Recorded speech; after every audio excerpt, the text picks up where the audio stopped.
From MicrobeTV, this is Q&A with A and V, recorded on November 11th, 2020. I'm Vincent Racaniello, and joining me is Amy Rosenfeld. Hello. Welcome to the lab. Welcome to grant writing. Amy's in the lab, and it's dark and it's raining, right? I don't know. I haven't been outside since I came back from the DSL-3. So we are starting a little chat between Amy and I. And yeah, in case I don't see you enough during the week. Because there's nobody else here. And we plan to do it once a week, 30 minutes max, right, Amy? Yes, I'm busy. I'm a busy girl. I have a whole lab of experiments to be doing. And the mice. Main idea would be to take your questions, but since tonight nobody knows about it, we're going to chat a bit. But in the future, maybe we'll do this as a live stream, right? And we'll take questions as you submit them. Yeah, you can do that. You can be in charge. All right. Well, Amy needs a platform. She has a lot of... I don't need a platform. You don't need a platform? Well, Amy has been on TWIV a few times. I don't need a platform. Amy has been on TWIV a few times, and she is well-liked. She's very smart. She knows a lot. She's well-read, reads incredibly. And so we can take advantage of that because she's not on TWIV every week. So give her her own show. I actually don't want to do it every week.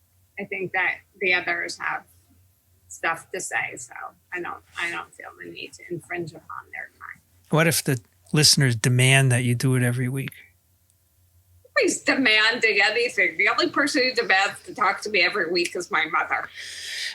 You'd be surprised. I bet the listeners want to see you every week. I don't think anybody needs to talk to me every week. What if hundreds of them say we want Amy every week? Well, when you get like 15,000 people who say that they need to speak to me every week, then we'll reassess. I'm not counting on that. That's a high bar. We need 15,000 downloads. All right. No. Yeah, I guess. Maybe. I don't know. Whatever 15,000 is, I'll get back to you on the definition. Anyway, you can put questions in the chat below this video, or you can send them to questions@microbe.tv. First thing I want to talk about tonight is Biden's COVID-19 advisory panel. And let me just go through the people, and then we'll see what Amy thinks about this. So first person is David Kessler, who's a former FDA commissioner. What do you think about that? He's good. Yeah, he was a good commissioner. So obviously, I think anybody who's not in the pocket of some pharmaceutical company is good. I mean, you saw today that the guy at Pfizer, all of a sudden supposedly had a sell order for selling his stocks on the day that the vaccine was announced. Supposedly it was in the process beforehand. And the guy in charge of the vaccine now is on the board of directors and never stepped down from Mrna. I think you don't need these many conflicts of interest. Yeah, well, I agree with that. Anyway, Kessler will be good to help with licensing and approval ideas and everything like that. Okay. Then we have Marcela Nunez. He fast-tracked a lot of stuff. Sorry? He fast-tracked a lot of HIV drugs and really took on the tobacco companies. Right? Isn't there some billions of dollars for some overall class action suit? Yeah. For people who got, lung cancer or secondhand smoke disease or whatever it is? All right, Marcela Nunez Smith, she's at Yale. She studies health and healthcare equity for marginalized communities. Any thoughts? Have you seen the pandemic lately? Yeah, it's hitting marginalized communities. It's completely opened up, and I don't know how anybody could not understand the economic divide in this country, but you can't put your head in the sand now. Yep.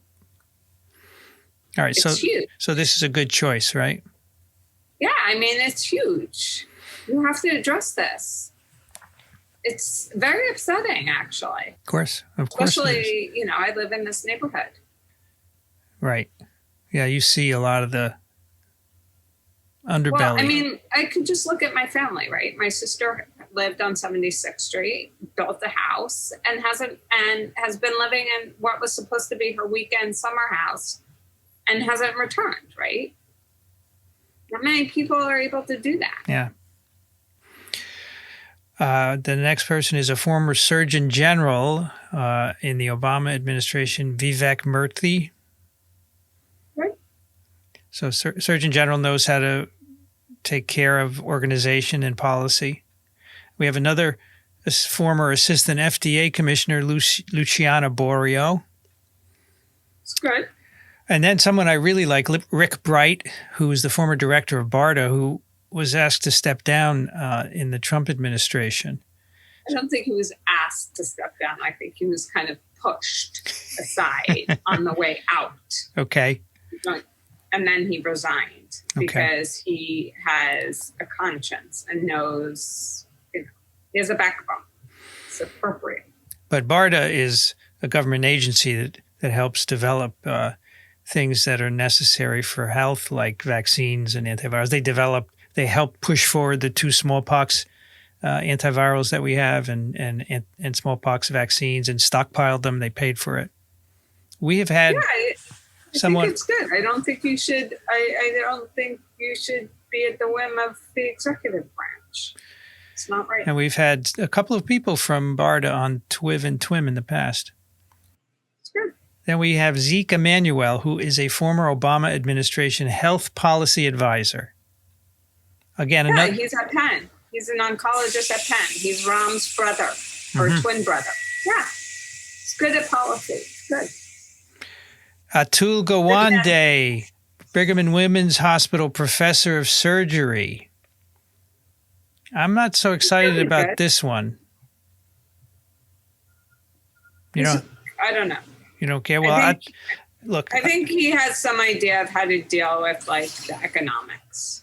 He's a surgeon, writer, and public health researcher. So he practices endocrine and general surgery. I know he's written books that we've talked about on TWIV, and they're quite good. But I don't know what he brings to this committee, frankly. He's not an infectious disease person. He's not a policy person. So that's Probably has to deal with economics. Maybe.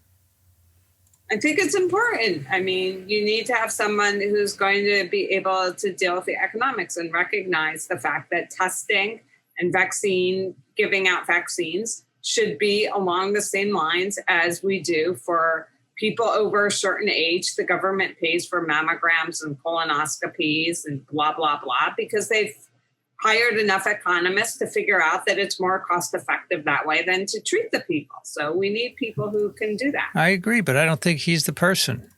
Well, he might be. All right, then we have Celine Gounder from the NYU School of Medicine, who practices medicine part-time while did field research on HIV and TB. Yeah, maybe she's good at communicating. I would assume as a medical journalist, she's good at communicating. How to get the message out to people who don't want to listen. Know what words to say to them. It's very important. Julie Mrna, former Chicago Public Health Commissioner. I think you spent some time in Chicago. Did you know Julie Mrna, of her anyway? Of her. I lived in Chicago, but I don't know. I didn't really pay that. But anyway, a public health commissioner, again, is a good person to have for organization and policy, right? Yeah, and to understand how to distribute things and how to deal with biases in certain communities and how to build infrastructure. I think really the most important portion of this is to rebuild the infrastructure and the trust among groups and the government and the public health members. Because there isn't a lot of trust now. It's not like we've made it easy over the years anyway for anybody to like us. So I don't begrudge that they would be hesitant. All right, then we have someone I really like, Michael Osterholm, who's director of CIDRAP, Center for Infectious Disease Research and Policy at the University of Minnesota. He's a good epidemiologist. He understands the virology. He's been very outspoken during the pandemic. He does a lot of writing and speaking and even started a podcast. I did ask him once to be on Twiv, but he didn't want to do it. I think he'll be good. What do you think? I think he's an excellent choice. Then we have Lois Pace, who is executive director of the Global Health Council. She does medical access programs. It's great. Okay, and Robert Rodriguez, a UCSF emergency medicine professor. What do you think that's about? He knows what is required, the PPE and how to distribute it and how much stock and all the other stuff that you need for treating the patients. And possibly also trauma emergency medicine, right? Which is a big part of COVID care. Yeah, I think it's great, considering the fact we're basically back at the same position as we were in March, where states are fighting against states and hospitals and towns are fighting against each other because there's not enough PPE again. I think it's a problem. It's ridiculous that we're back in the same position. 7 months later? Excellent planning. Genius. I guess you're not impressed. No, I'm not impressed, but I'm hard to impress. I'm very difficult. I have a high standard. I'm overcritical. All right. The last person on the committee is Eric Gooseby, former Ryan White Care Act director. This was an HIV/AIDS organization, right? Yes. Take care of distribution and of materials for patients and so forth. So I think that's also like Ryan White was one of the, he was one of the first kids when it was still stigmatized as the gay man's disease. And he was a hemophiliac and stuff. And so it brought it to where there should be no stigma like, oh, you have HIV, so you must be gay in the closet or doing something you shouldn't be doing. Yeah. Well, he's got a lot of experience dealing with HIV/AIDS. And not a research experience, but in managing the outbreak. So I think that's a good choice as well. So that's the committee. I think it's quite diverse.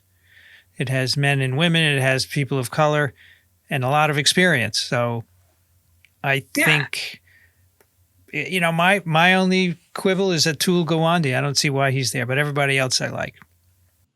I'm more concerned about what this committee is going to do. And I'm more concerned about how they're going to become effective and stuff when you have now spent, so November 17th was the first case in China. So it's a year since the first case. Let's say it's 10 and a half months since the pandemic or since the outbreak has been world known. And there is so much distrust within within society that I think that this is one of the most impressive committees to start to rebuild that trust. Well, and I think arguments like, oh, we're such a diverse country, we can't have one policy. Have you looked at Europe lately?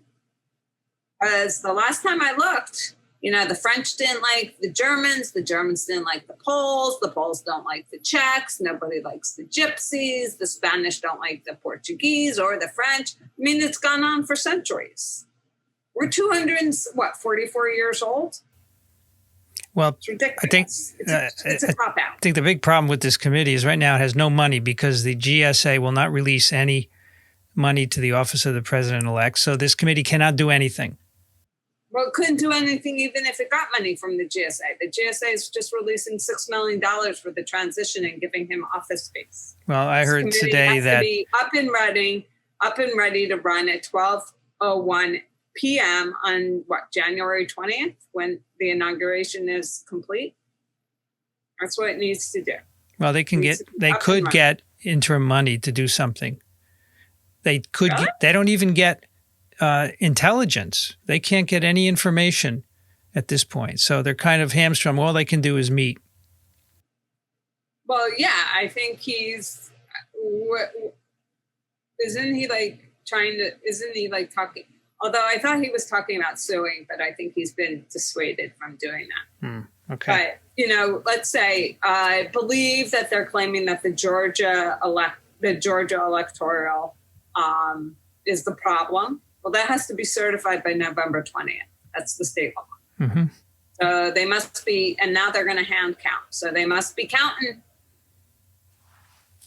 Hopefully, not that it's going to, at 14,000 votes, it's going to make a big difference, but can't wait to see how this one works out.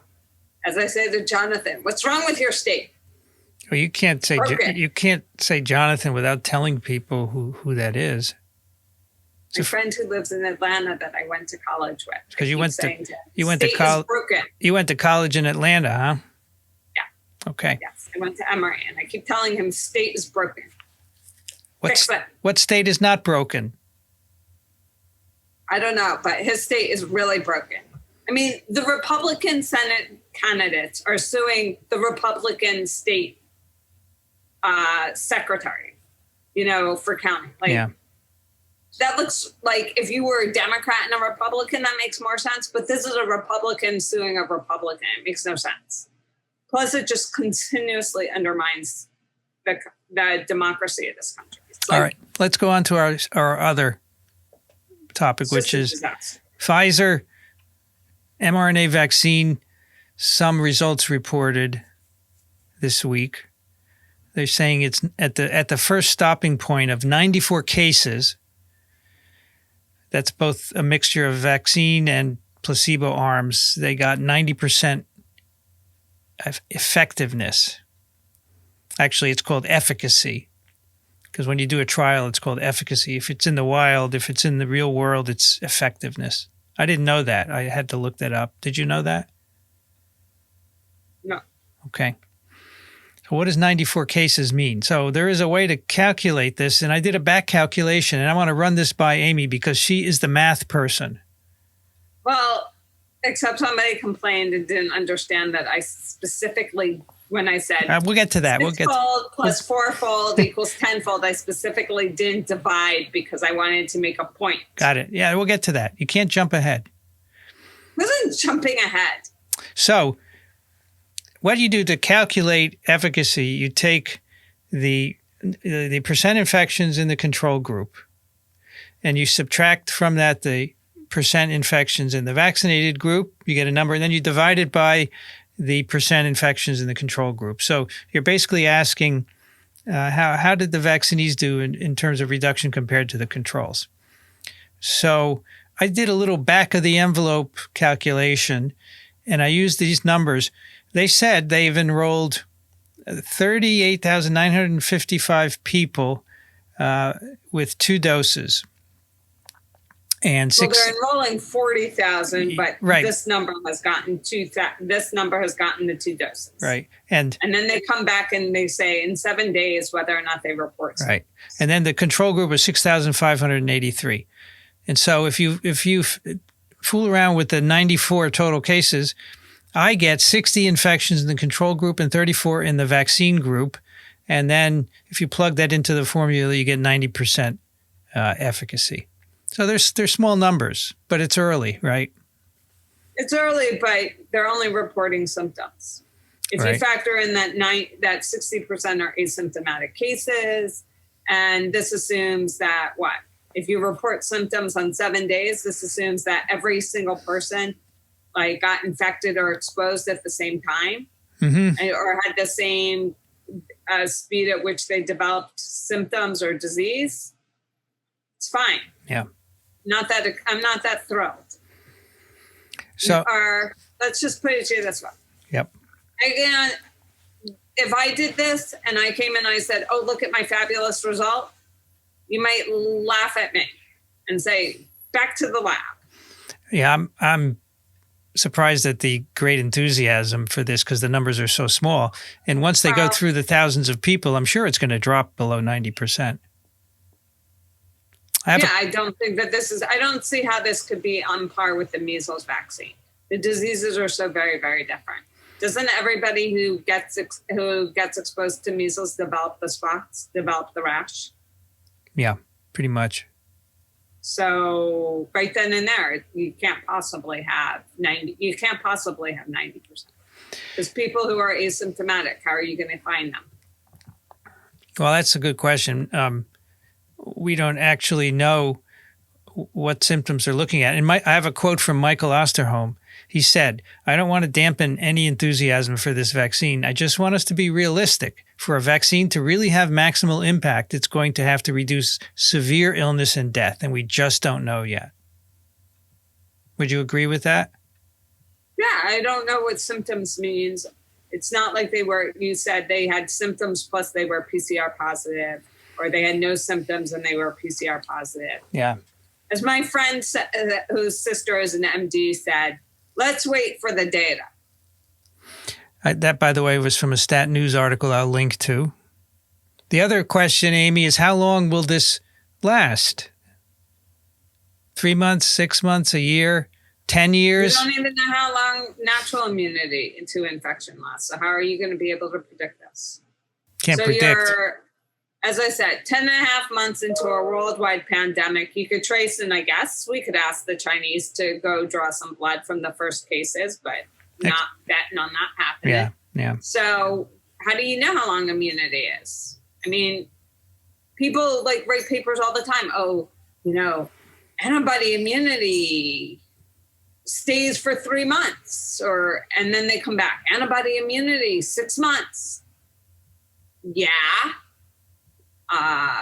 What am I going to do with this number? Oh, I agree. We don't know. We have to see. You really can't make these sensationalistic papers that say, oh, look, durable immunity. I mean, let's calculate it out.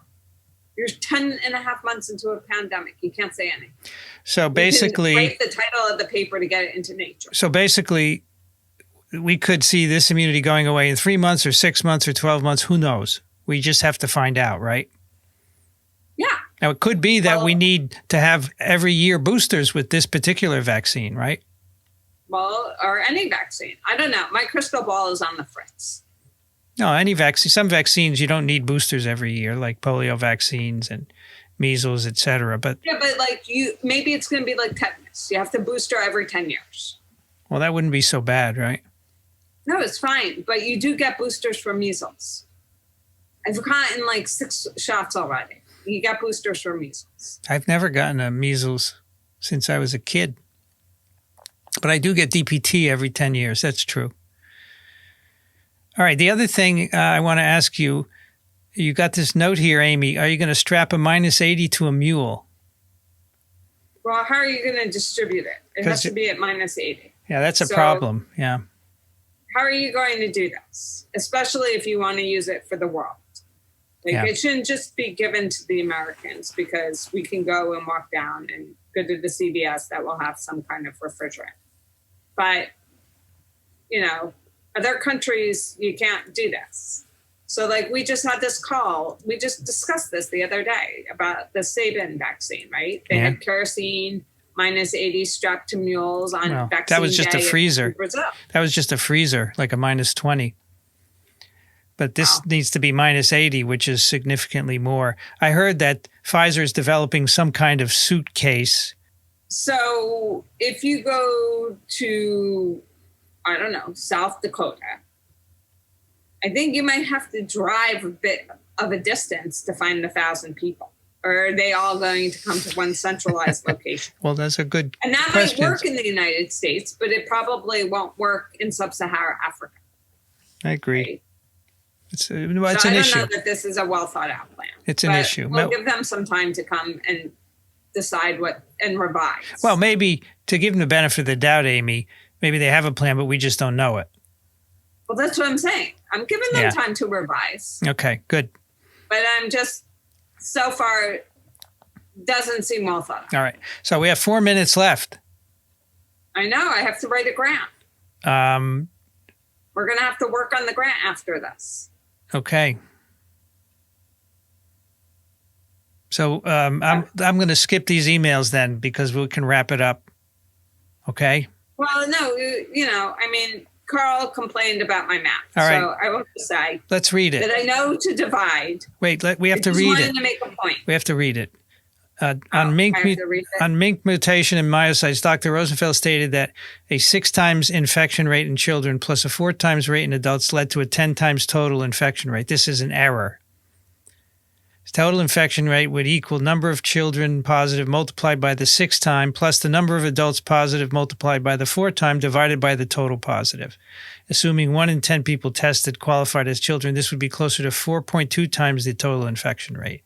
Thank you for your education efforts. God bless and stay safe. Carl is only a chemical engineer. Okay, so what do you say to that, Dr. Rosenfeld? Well, I know that you needed to divide, but I wanted to make a point. And wanted to make a point about the fact that we really don't test enough and we don't test properly, and our test is not very good. Mm-hmm.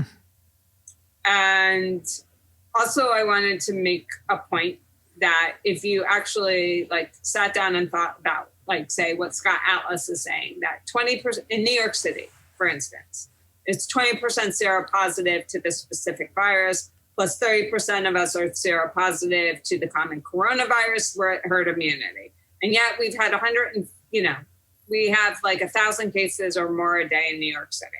So really, this is the best that herd immunity could do? Because I want my money back if this is it. I'm not happy. Who's going to give you your money back? I don't know, but it's just a form, it's just a vocalization of displeasure.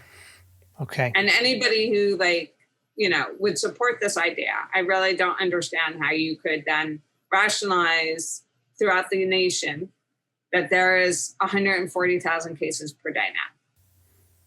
Someone told me today it might go up to 400,000. Yeah, I think that person might want to go back to his modelers and say, try again. You think that's too much? I think it's too little. Oh, it's too little. Yeah. Wow. I think it's probably going to be closer to 500,000 or slightly over 500,000. Well, we can't sustain that rate forever, though. I think during the next 6 weeks, that's the rate that we're going to have. The 6 weeks between Christmas and New Year's, that's the rate we're going to have. All right. And as Mrna was quoted today in saying in the Wall Street Journal, they're invisible outbreaks. Genius. When you contemplate that the fact that there are 60% of people who are asymptomatic but shedding lots of virus all over the place, it doesn't take a rocket scientist to say that there are going to be invisible outbreaks. Well, Amy, this is why we have you on your own show. Okay, that's Q&A with A and V. You can figure out what it means. If you like it and you like our other pods, go to microbe.tv/contribute and support us. We'd appreciate it. You can find Amy Rosenfeld on the Twitter. She is Amy Virologist, and enterovirus.net is her website because she works on enteroviruses. Thanks, Amy. Good to talk to you. Yes, it's always fun. And I'm Vincent Racaniello. You can find me at virology.blog. We'll be back next week.